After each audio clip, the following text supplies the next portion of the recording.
शैलेंद्र पाराशर आपका स्वागत और अभिनंदन करता हूँ।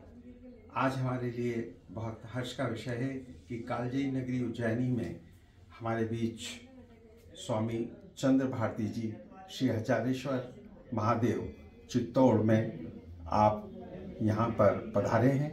आप श्री निरंजनी पंचायती अखाड़ा के सम्मानित श्रीमंत हैं।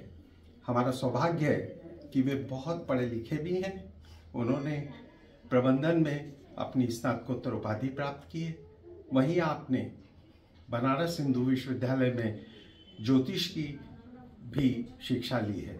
ऐसे विदुषी संत का हमारे बीच आगमन होना और हमारे शोध कार्य में उनके विचारों को समाहित करना हमारा सौभाग्य है। और ये सौभाग्य श्री महाकालेश्वर के परम आनंद की अनुभूति से है, जो स्वयं सच्चिदानंद के रूप में यहाँ विराजित हैं। तो महाराज जी, हम आपका उज्जैन की इस कालजयी नगरी में, जहाँ बड़े बड़े साधकों ने अपनी साधना की है और भर्तरी कालिदास सहित अनेक लोगों ने यहाँ पर आकर साधना की है, उसमें स्वागत और अभिनंदन करते हैं।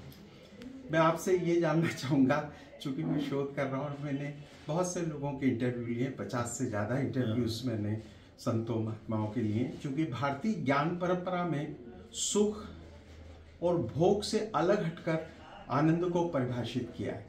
आदि शंकराचार्य ने तैत्तिरीय उपनिषद की जो व्याख्या करते हुए अपनी बात भी आनंद के संदर्भ में विशिष्ट रूप से कही है। और हर मनुष्य आनंद प्राप्त करना चाहता है, लेकिन आनंद के उस मूल तत्व को नहीं समझ पाता कि आनंद भौतिक सुखों से, सुविधाओं से अलग हटकर आत्मा का तत्व है, जो स्थायी रूप से एक बार आने के बाद उस स्थिति में रहता है, जो परमात्मा और की वह अवस्था है जिसमें वो एक ऐसे आनंद की अनुभूति से रहता है जो जीवन भर कभी नहीं जाती। तो कृपया आप आनंद पर बताएं कि भारतीय ज्ञान मीमांसा में किस तरह से आनंद को परिभाषित किया है। देखो, इसमें जो कवि भी हुए हैं हमारे यहाँ, तो उन्होंने, कबीर जी ने भी और बहुत लोगों ने, मैंने उनको ही पढ़ा है जी। तो उन्होंने लिखा, या गढ़ भीतर सूरज चंदा, या मैं 9 लाख तारा जी। या गढ़ भीतर ब्रह्मा विष्णु धारा अवधा अवतारा जी। या गढ़ भीतर 33 कोटि देवता, या मैं ब्रह्मांड अपारा जी।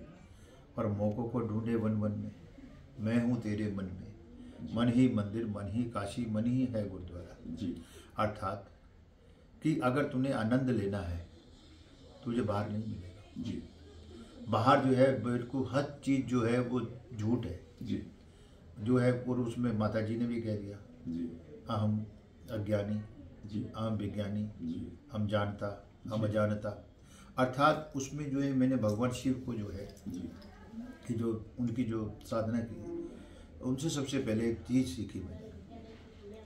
वो जो सर्प देवता उनके सिर पे बैठे रहते हैं जी। सर्प जो देवता उनके सिर पे बैठे रहते हैं, वो क्या है जी। वो उन्होंने जो बताया कि वो काम, क्रोध, मोह, लोभ और अहंकार अपने शरीर से ऊपर रखो, इसको अपने सिर के ऊपर रखो। अगर भीतर आ गया तो आप आनंद की अनुभूति कभी भी नहीं ले सकते जी।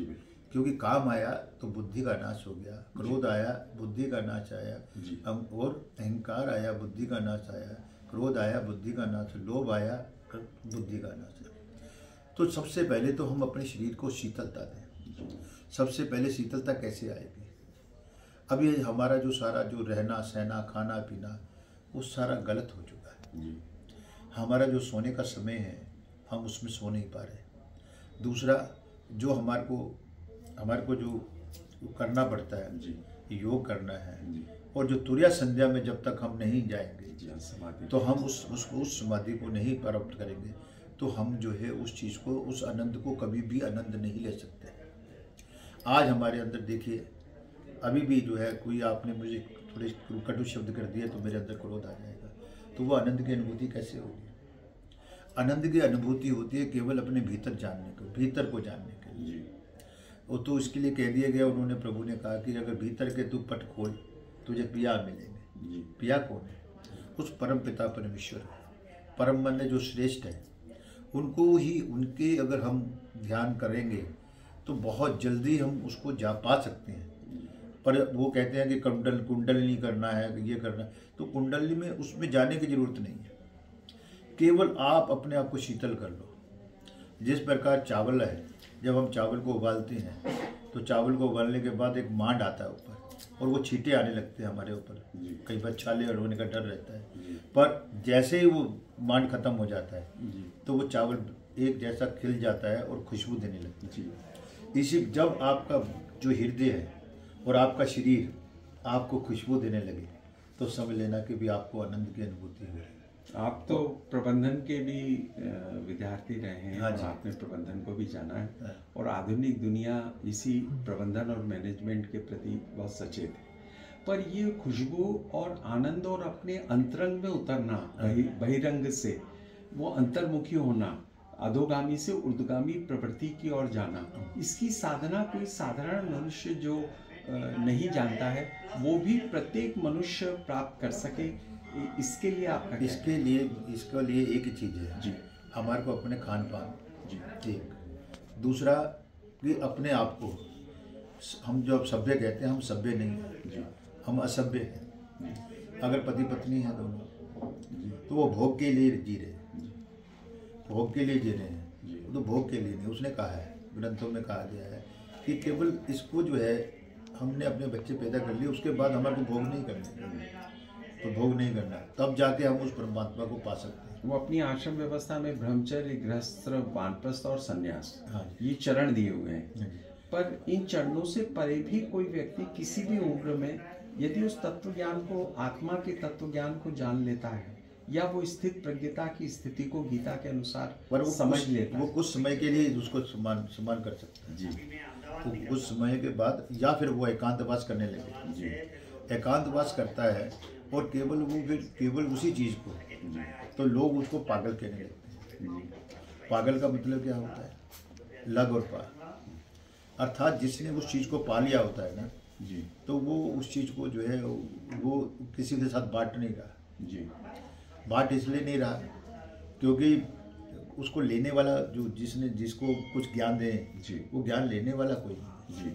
जब ज्ञान लेने वाला कोई नहीं है तो उसको ज्ञान किसको दिया है? तो वो कौन सा ज्ञान है जो आप बताएं कि जिससे प्रबंधित हो सकता है मनुष्य आनंद की ओर, अंतर्मुखी हो सकता एक चीज़ मैं आपको कहता हूँ है? जी, कि जब पति पत्नी जब सेक्स करते हैं जी, वो जब उसके बाद जब वो बिल्कुल उसके पास पहुँचने वाले होते हैं जी, तो वो सोचते हैं कि यही आनंद है। जी, असल में अगर वो आनंद नहीं है, नहीं, वो हमारी जो है थोड़ी देर के लिए एक्साइटमेंट है। और वही अगर जो हमारे अंदर मणि है, जी, अगर उस मणि को अगर हम संभाल के रखते हैं, मणि को अगर हम संभाल के रखते हैं तो हम उस परमात्मा को, जिस आनंद की आप बात कर रहे हैं, उसको हम अपने भीतर पा सकते हैं। और इतना वो सरलता हो जाती है, इतना शरीर ठंडा हो जाता है और इतना ही मतलब कि उस समय का जो अनुभव है, क्योंकि जिसने लिया होता है वो जानता है जी, कि भी मैं अब कहाँ पहुँच गया हूँ। जी, और उसमें उसको बहुत कुछ दिखता है। पहली बात क्या है, मैं उसको माता जी से जोड़ रहा हूँ। जी, नवरात्रि है, प्रथम शैलपुत्री, द्वितीय ब्रह्मचारिणी, तृतीय चंद्रघंटा, चतुर्थी कछुमांडा, पंचम स्कंद माता, षष्टम कात्यायनी, सप्तमो कालरात्रि, महागौरी च अष्टमो, नव सिद्धिदात्री च। अर्थात पहले क्या है, सबसे पहले नवरात्रि का मतलब था नूतन कार्यों को सिद्ध करना। अर्थात अगर आपने आनंद प्राप्त करना, सबसे पहले क्या करना पड़ेगा अपने को? प्रथम क्या हुई? प्रथम क्या लिया हमने? शैलपुत्री। आपको पर्वत के समान दृढ़ होना पड़ेगा। दूसरा, ब्रह्मचर्य का आचरण करने वाला होना चाहिए। तीसरा जो है चंद्रकांता, अर्थात चंद्रघंटा।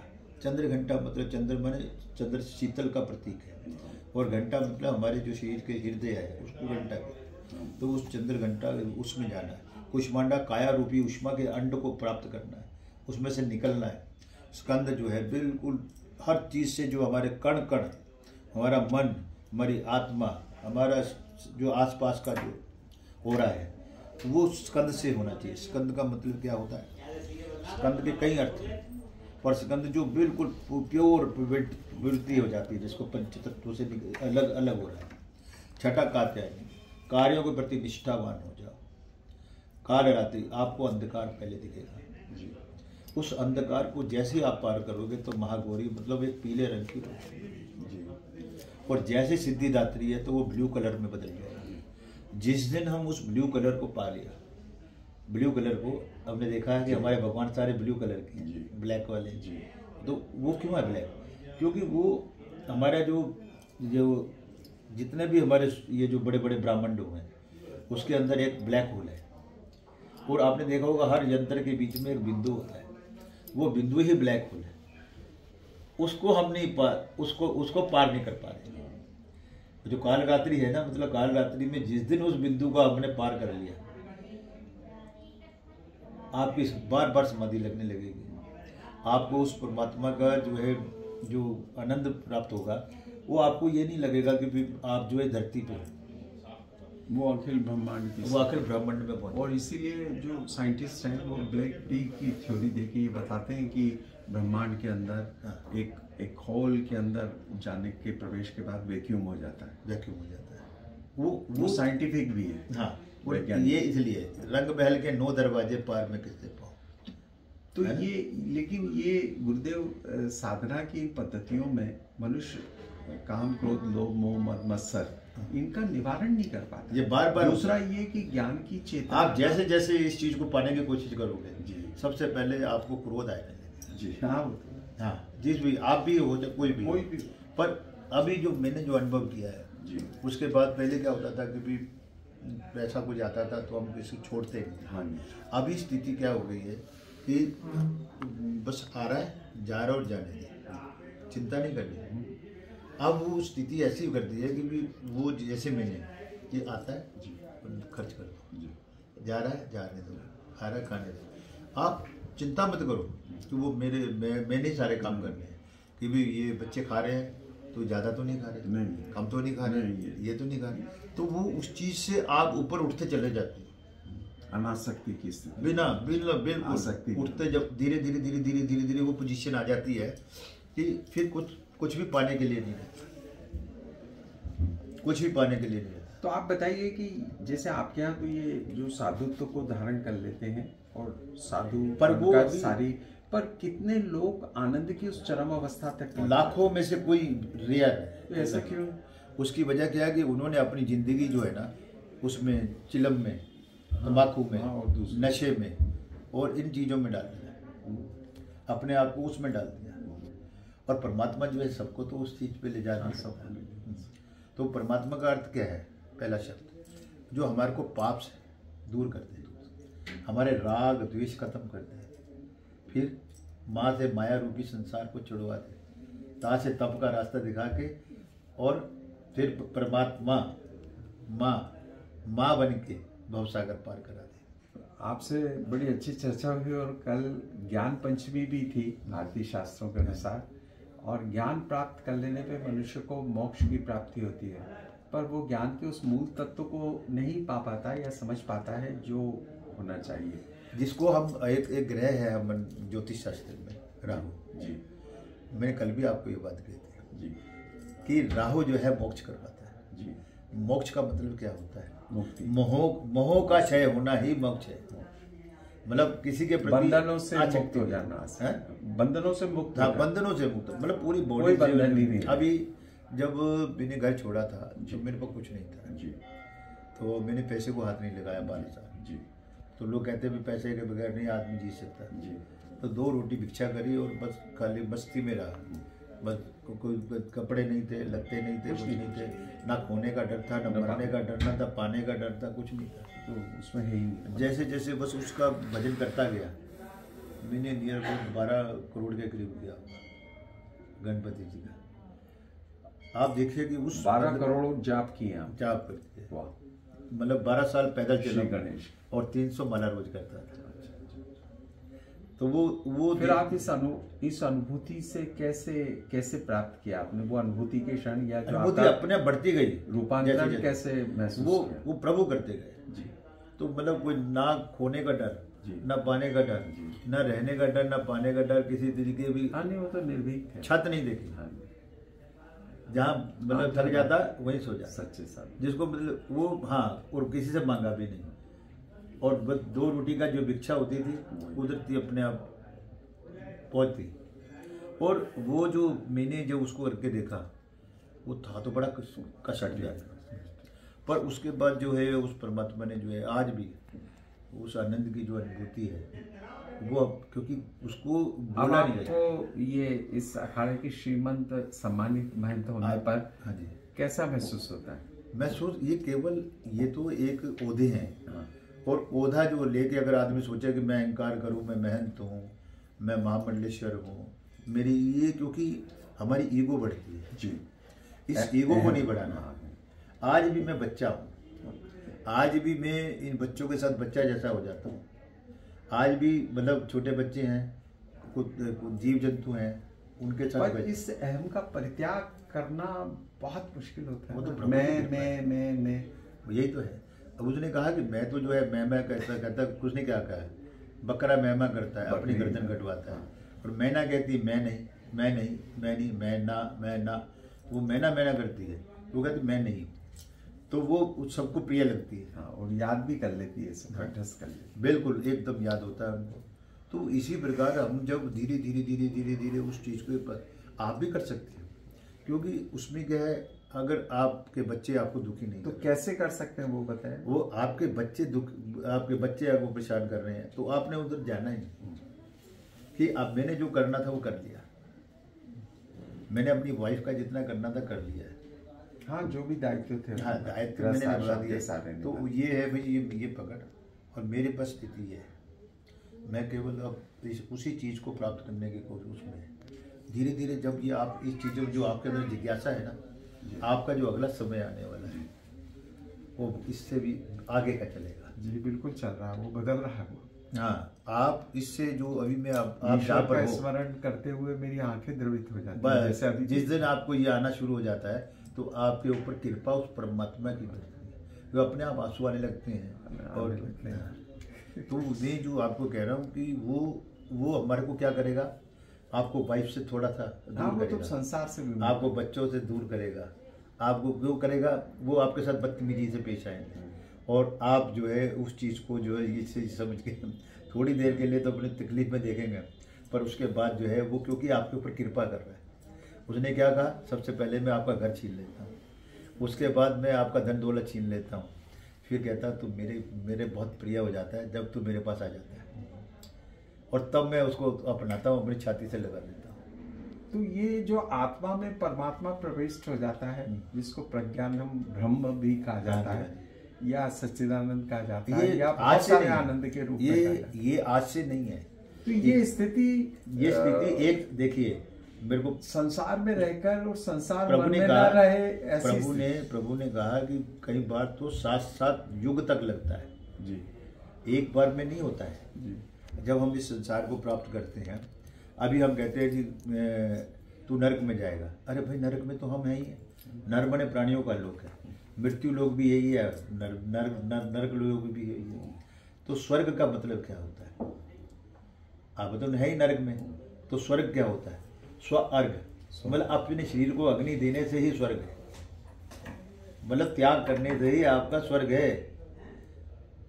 तो हम इसको समझ रहे हैं कि मेरे पास कोठी है, गाड़ियां है, ये है, सब कुछ है, ये स्वर्ग है। नहीं, वो होता तो साथ में दुनिया क्यों जाती है, और बस हर आदमी डिप्रेशन, और वो साथ क्यों नहीं लेके जाता, और आत्महत्या, और साथ में तो सुई की नोक के बराबर, जिससे भी बारीक कुछ नहीं ले जाता। हाँ, पैदा भी बिना कपड़ों के होता है, जहाँ पे कृपा प्रभु की हुई तहाँ पे कृपा करे सबको। मतलब जिस दिन हमने ये सारा, हम जिस दिन आप एक चीज सोचना, रोज आप जाना भगवान के, जिनके भी आप मानते हैं, उनको यही कहना कि प्रभु मैं आपका बच्चा आपके पास आया हूँ, बिल्कुल नालायक हूँ, मैं वो बच्चा हूँ जिसे कुछ भी आता नहीं, कुछ भी नहीं आता। मैं आपने मेरे ऊपर बहुत कृपा की, मेरे को दोनों सुंदर आंखें देके दी, सूंघने की शक्ति दी, खाने की शक्ति दी, सुनने की शक्ति दी, और चलने की शक्ति दी। इससे बढ़िया चीज़ तो मुझे संसार में कोई दे ही नहीं सकता प्रभु, और मैं आपका बच्चा हूँ, मैं आपकी शरण में, ये जो कुछ भी है अब मुझे आपने चलाना है।